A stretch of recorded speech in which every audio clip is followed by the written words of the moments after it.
Hola, soy Rodrigo Ábalos y vamos a trabajar el día de hoy el método algebraico. Es un tema relacionado a la materia de investigación de operaciones. Comenzamos. Vamos a emplear el método algebraico en la resolución de este ejercicio propuesto, que nos refiere a que para fabricar dos tipos de empaques metálicos llamados tipo 1 y tipo 2, se realizó un estudio de mercado, el cual indica que se puede vender toda la producción de ambos empaques y que la ganancia neta por cada unidad tipo 1 es de 1000 bolivianos y para el tipo 2 es de 750 bolivianos. Cada empaque requiere de un tiempo de proceso en tres distintas áreas. Podemos encontrar ahí las tres distintas áreas.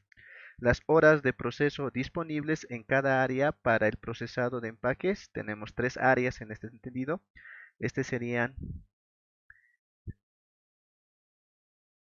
áreas serían nuestros recursos límite, nuestros recursos limitados. Bien, entonces prosiguiendo, el problema consiste en decidir qué cantidad de cada producto nuevo debe fabricarse con el objeto de hacer el mejor empleo de los recursos limitados de producción y teniendo en mente que el propósito es de maximizar la ganancia. Utilizar el método algebraico para resolver este problema. Entonces aquí lo que se desea maximizar son las ganancias, que en este caso son 1000 bolivianos por la producción y venta del producto tipo 1 y 750 para el tipo 2. Nuestros recursos límite estarían marcados dentro de estas tres áreas, ¿sí? Dentro de estas tres áreas que lo estoy remarcando acá. Y por consiguiente podemos plantear en primer lugar el problema de programación lineal. Bien, ahora entonces definiendo nuestras variables con las cuales vamos a trabajar, tenemos que x1 va a representar la cantidad de productos a producir del tipo 1 y x2 va a representar la cantidad de productos del tipo 2 a producir para maximizar la ganancia. Entonces tenemos que la función objetivo es maximizar 1000x1 más 700x2 sujeto a las siguientes restricciones, donde la primera restricción hace referencia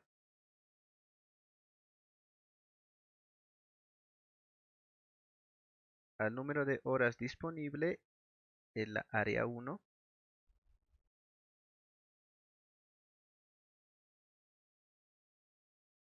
horas disponible en la área 2 y horas disponible en la área 3.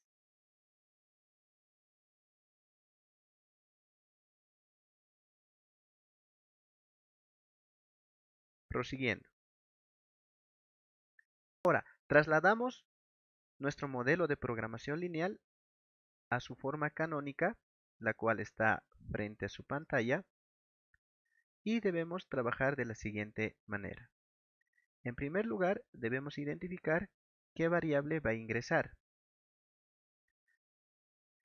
¿Cómo identificamos esa variable? Identificando cuál variable que al crecer hace que crezca z más. En términos prácticos, debemos encontrar e identificar el valor de la variable de decisión que tenga el coeficiente más negativo. En este caso, x1 tiene el coeficiente más negativo, por tanto, esta variable va a ingresar a nuestra base. En este sentido, debemos entender lo siguiente. Cualquier variable que se encuentre en la fila 0 automáticamente es una variable no básica. Y las variables no básicas adoptan valor de 0. Ahora, sabemos que va a ingresar x1, pero debemos identificar en cuál restricción va a ingresar. ¿Cómo identificamos en cuál restricción va a ingresar? Simple. En primer lugar, debemos entender que x2 va a adoptar un valor de 0 porque es la variable que no va a ingresar. ¿Sí? Ahora, para identificar la variable, mejor dicho, en la restricción que va a ingresar x1, debemos hacernos la siguiente pregunta. ¿Qué valor debe adoptar x1 para llegar a 180? En este caso va a adoptar un valor de 90. ¿Por qué? 90 por 2 es igual a 180. Luego, ¿qué valor debe adoptar x1 para llegar a 160? En este caso va a adoptar un valor de 80. ¿Por qué? 80 por 2, 160.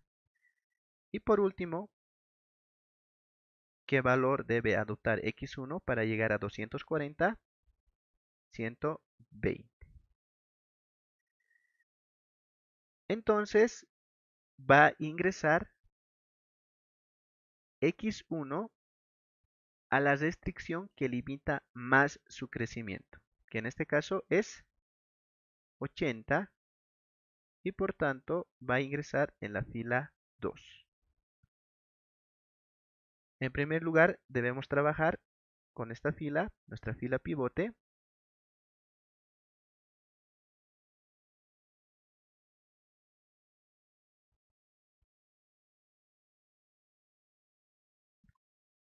Desde ahora la vamos a llamar fila pivote. Para que se convierta en una fila pivote funcional, el coeficiente de x1 debe ser 1. Por tanto, debemos dividir a nuestra fila pivote entre 2. Dividiendo, obtenemos la nueva fila 2. Ahora, ¿qué debemos hacer? Debemos hacer que x1 se quede sola en la columna de x1. En primer lugar, debemos multiplicar.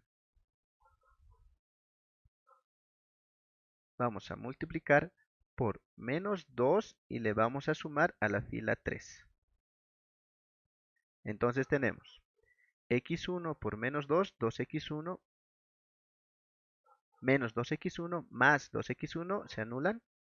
Luego tenemos un medio de x2 por menos 2, le sumamos 4x2, nos resulta 3x2. Luego tenemos un medio de s2 por menos 2 y le sumamos a la fila 3, nos resulta menos s2. En S3 no hacemos nada porque no se encuentra esa variable. Luego tenemos 80 por menos 2 menos 160 más 240 nos resulta 80. Entonces obtenemos nuestra nueva fila 3.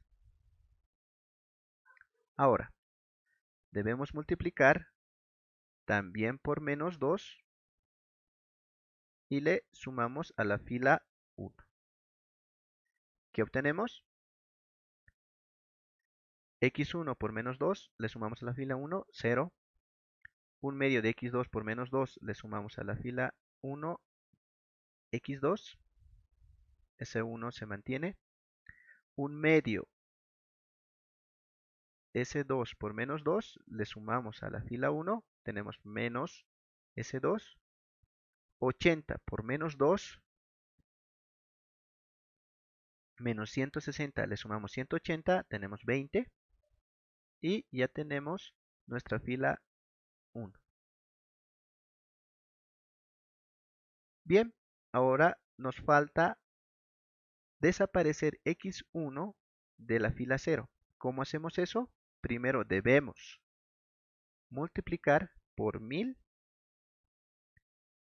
y le sumamos a la fila 0. Tenemos x1 por 1000, 1000x1 positivo más menos 1000x1 se anulan. Luego tenemos 1/2 de x2 por 1000, 500, más menos 250, más menos 750, nos resulta 250. 1/2 de S2 tenemos más 500 S2, 80 por 1000, 80.000. Entonces así obtenemos nuestra nueva tabla y también concluimos la interacción 1.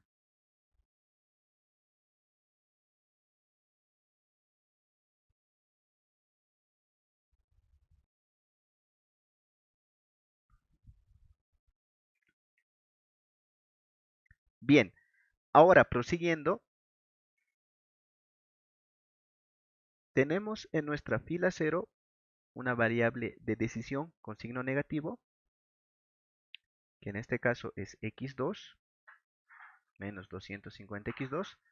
Entonces, esta variable no básica va a convertirse en una variable básica, que va a ingresar a una de estas tres restricciones.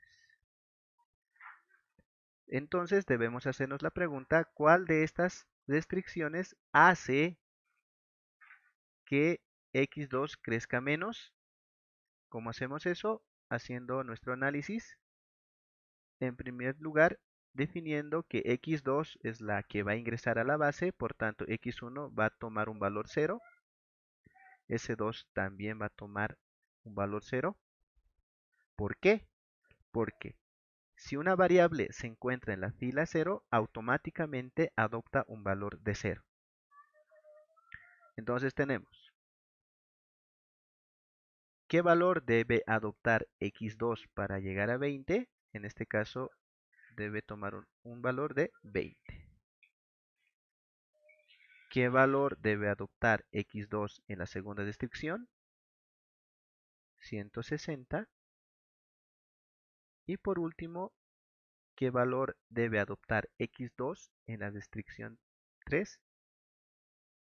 26.66. Bien, entonces sabemos que la restricción 1 es la que limita más el crecimiento de x2. Por tanto, x2 va a ingresar en la fila 1. Bien, como tiene un coeficiente de 1, podemos trabajar sin realizar ninguna otra operación extra. Por tanto, tenemos nuestra fila pivote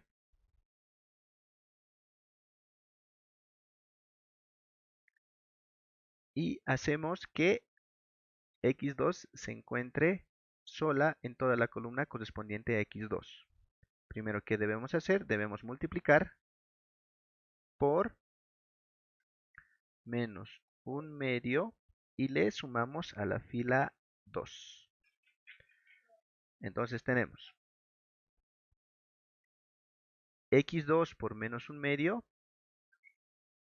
menos 1/2 de x2 más 1/2 de x2 resulta 0. Luego tenemos S1 por menos 1/2 y le sumamos a la fila 0 menos 1/2 de S1. Menos S2 por menos 1/2, le sumamos a la fila 2, tenemos 3/2 de S2. Luego tenemos 20 por menos 1/2, menos 10 más la fila 2 más 80 nos resulta 70. Bien, ya tenemos nuestra fila 2. Ahora vamos a multiplicar por menos 3 y le sumamos a la fila 3. Donde tenemos x2 por menos 3, menos 3x2 se anulan, aquí resulta 0. S1 por menos 3, menos 3S1, le sumamos menos 3S1, menos S2 por menos 3,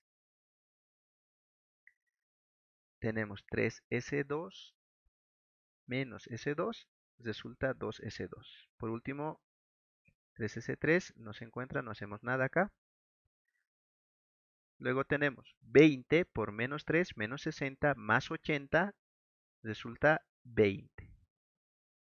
Bien, entonces ahora debemos multiplicar por 250 y sumarla a la fila 0. Donde tenemos x2 por 250 más menos 250 resulta 0. S1 por 250 resulta 250 S1 menos S2 por 250. Entonces tenemos 250 S2. Y por último tenemos 20 por 250 y le sumamos a la fila 0 y obtenemos 85.000. Bien, entonces esta es nuestra nueva fila 0, la fila 1, fila 2, fila 3.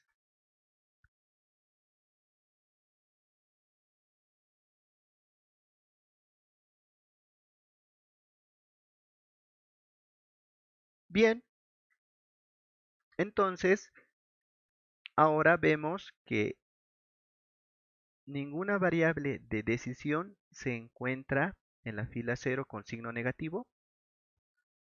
Entonces eso nos indica que hemos llegado a la solución óptima.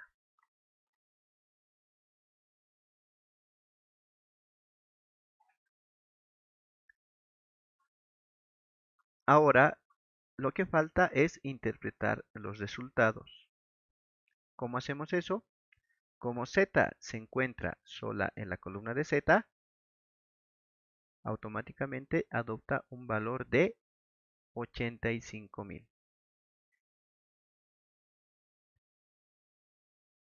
Luego tenemos a X2 que se encuentra sola en la columna de X2. Por tanto, el valor que va a adoptar X2 es 20. Luego tenemos X1 que se encuentra solo en la columna de X1. Por tanto, va a adoptar un valor de 70.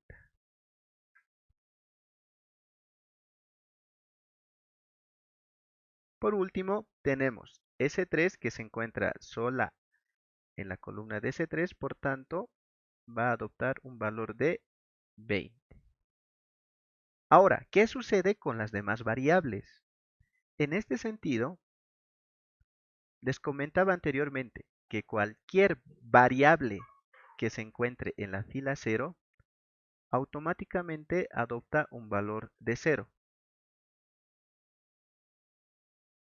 Entonces, completando nuestros datos, tenemos que S1 va a adoptar un valor de 0 y S2 va a adoptar un valor de 0 también.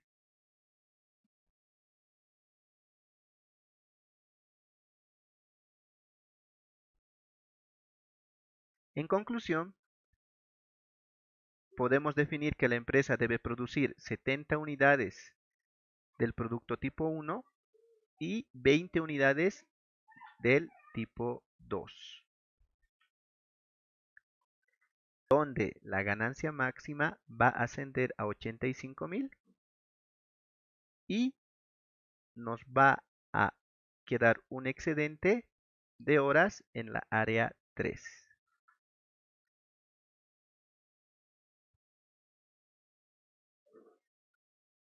Bien, eso sería todo por hoy.